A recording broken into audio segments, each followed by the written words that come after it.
Robbie, a bad day at the office. How do you sum that up? Well, to be fair, we're on radio, but I could call it more than a bad day, mate, to be honest. But if we played like we did in the first 15 minutes, we probably win the game 3-0. But then what happens is a bad tackle in the game. They want to spoil it. They want to get it all into, free kicks and balls in our box, and we succumb to it. And we haven't got enough people to realise that we can't play like that. We'll get beat up. And I told them at half time, I said, you're 1-0 down at half time. I said, listen, if you play like you did in the first 15 minutes, there's every chance of getting back in this game, and maybe you can go on and win it. But if you play like you did in the last 30 minutes, you will get beat 3 or 4-0. And that's what happened. What positives, if any, can you take out of the 4-0 defeat? Are there any? Calvin, back. Keaton, back. Yeah, Keaton, come on, he looked a bit rusty, but come on. He's been out for 3 months. He's not played a lot of football. Calvin the same.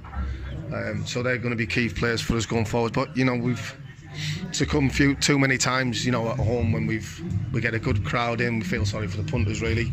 We get a good crowd in and we put a performance like that, and it just looks, totally inept, to be honest. And it's frustrating for me and Jack. But, like I said in there, you can't play with 3 players. We played 3 players with 3 players today.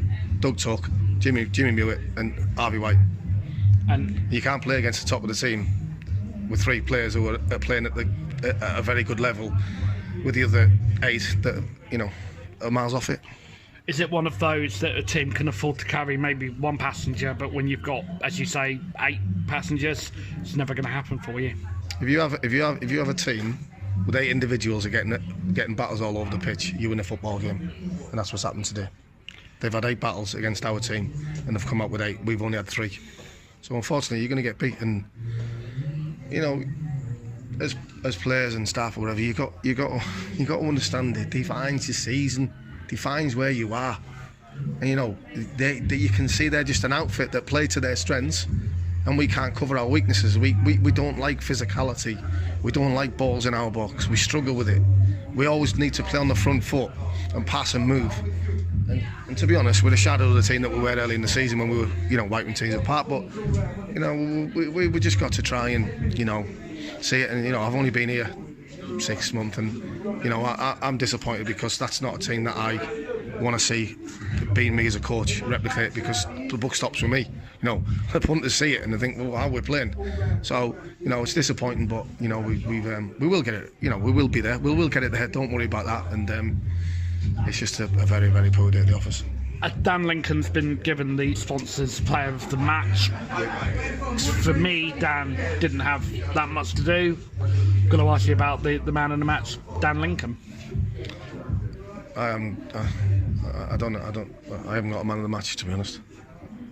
So, listen, they pay good money to sponsor the game. No problem with that. They're entitled to their opinion. They have to pick somebody, and they thought it was Dan. I think, judging between me and you, we'd have struggled for an outfield player. Although what I've just said is about Harvey, Doug, and Jimmy. They tried their heart out. They give you everything, and today, they were let down by fellow players, and that's disappointing. I'm going to just move on to Doug Tuck, 300th appearance today, and he was captain. It was a great decision in my eyes, personally, to give Tucky the armband. What have you got to say about the man who's now joined the 300 club, Doug Tuck? Fantastic. I think he's fantastic. Credit to him for his professionalism, for 300 games, to be as ardent as he is. Not only to be as ardent, to be as good a player he is. He's a fantastic footballer. Not only a fantastic footballer, he's a great lad as well. And hopefully he can get into the 500 because he's certainly got the ability, and he's certainly got the professionalism to do that.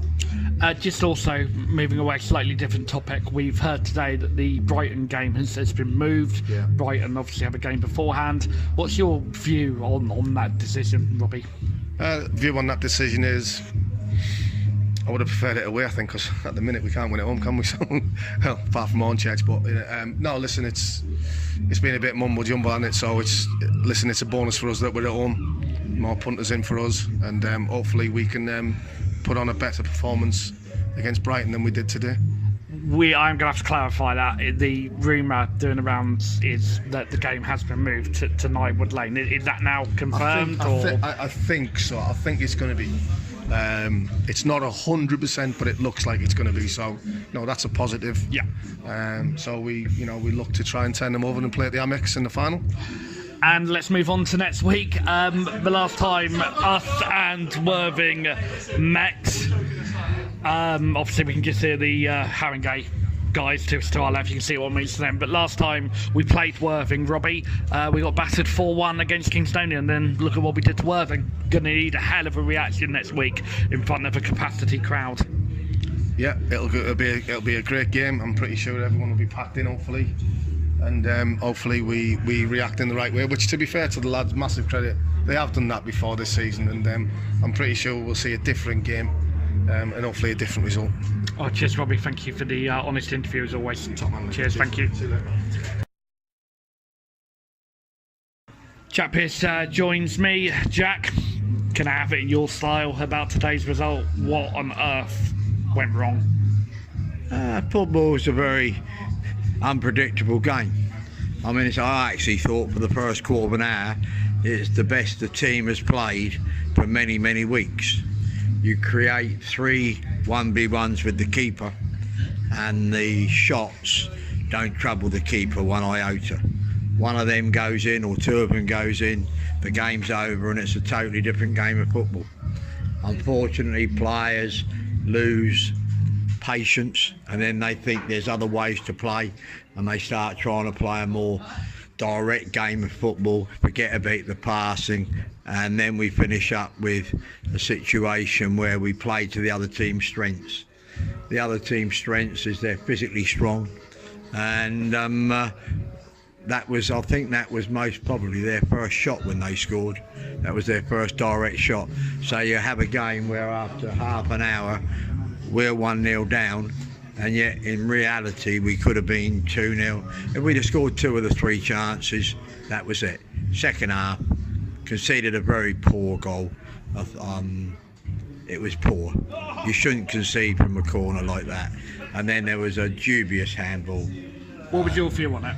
I thought if it was handball, it seemed to come up at him very unexpected. And as far as I'm concerned, the handball law, as in law, the one word it still says is it has to be deliberate. And from where I was, I didn't think it was a deliberate act of handball. But our second half performance, we've let our home support, as I said the other week, we'll decide where we finish up by what we do at home. And at home it seems the pitch is lifting other teams more than us. But I was delighted with our first 15 minutes. Thought we played ever so well first 15 minutes. But you can't create 3 great chances like that and not force a keeper into a save and expect to get a result. Jack, how important is the game now against Worthing next Saturday, El Clasico? It'll have the same amount of points as any other game, 3 points. It's always nice to beat your opponents, but you know, if you look at our home form, I should think they'll be quite. I don't know where they got on today. I don't know. They'll be expecting to win. I should think the way our home form is, and we've just got to work harder. Good to see Calvin get a few minutes in. Good to see Keaton get a few minutes in. But I'm pretty shattered by today's result. Cheers, Jack. Thank you as always for coming to speak to us. Appreciate it. Cheers. Well, myself and Jordan are joined by Tucky, the assistant manager of Haringey Borough, standing in from Tom for Haringey today.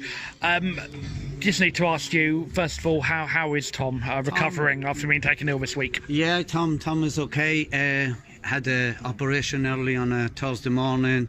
He's had a pacemaker put in, and he was home by the evening. So I think that's about sums Tom up. It's like, get me out of here. He's improving. He probably would have loved to jump on the bus today, knowing him, but I think his wife would have probably said, you know, stay home because it's a serious operation you've had, and he is recovering. And he would have been absolutely delighted. We believe he was listening in to hear his side 4 goals away from home. That's great, Ducky, isn't it? Yeah, it's a great result today. Like I was saying to your young assistant here, I think once we weathered that first 20 minutes, Bogner, you know, came at us, had a few chances, And I think the first goal was all important today. Once we got that, and I think just again, like I said to your young assistant, I didn't think Bognor came out second half up for a fight, which I thought they would be. And the second goal, I think, killed the game completely. And we got all those goals, and so it was quite good. Yeah, you mentioned that you withered the storm in the first 10 minutes. You stuck to your game plan from what I saw. From the moment the kickoff went in, you stuck throughout. You stuck to it throughout, and that's going to obviously have an impact on your league positioning. Yeah. Catching up to the league title. What do you think, come the end of the season, you'll be closer to Dorking, maybe even overtaking them? Well, we go back a couple of weeks when we were top, and we were quite happy to say, as long as we end up in the playoff position, then that is a good job done for us. No, we're still looking at that, staying in the playoff position. We're not looking any further than that. Obviously, you would have to keep winning, and Dorking would have to lose if we were to overplace them. But there's a few teams just behind us. They're in a great position even to get that top position. And 11-10 games, there's a lot of games still to go. Haringey are still, without being disrespectful, a small club when you're comparing them to some of the teams in this league. Yeah. And to be second must give you and Tom a great sense of joy to see where you are, having been promoted last season. Oh yeah, I mean, it's fantastic where we are at the minute. Like, you are right, we are a small fish in this league. There's a lot of experienced teams in this league that have been here for a few years. There's a few teams that have come down, better teams, better run clubs. We are new, we're babies in this league. We're punching above our weight.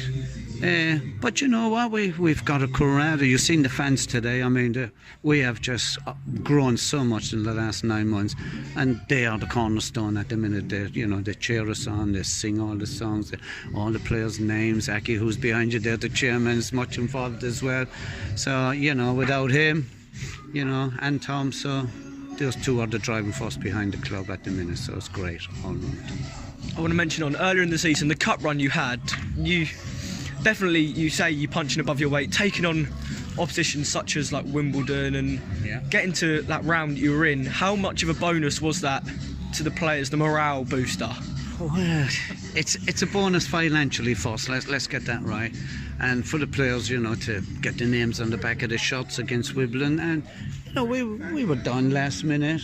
You could say lucky, but it's absolutely brilliant for the club as a whole.